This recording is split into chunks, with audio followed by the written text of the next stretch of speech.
Seorang ayah jika punya anak pasti akan melakukan segala hal demi kebahagiaan anaknya.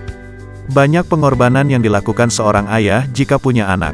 Kini dalam sebuah video yang viral memperlihatkan pengorbanan ayah demi sang anak.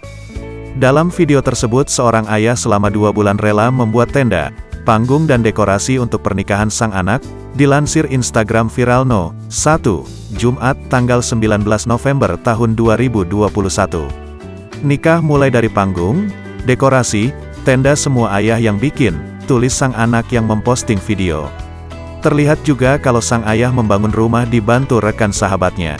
Bahkan untuk menjadi MC pun sang ayah ikut terlibat di pernikahan. Dengan susah payah dan penuh kerja keras sang ayah akhirnya berhasil membuat panggung, dekorasi dan tenda yang begitu kreatif.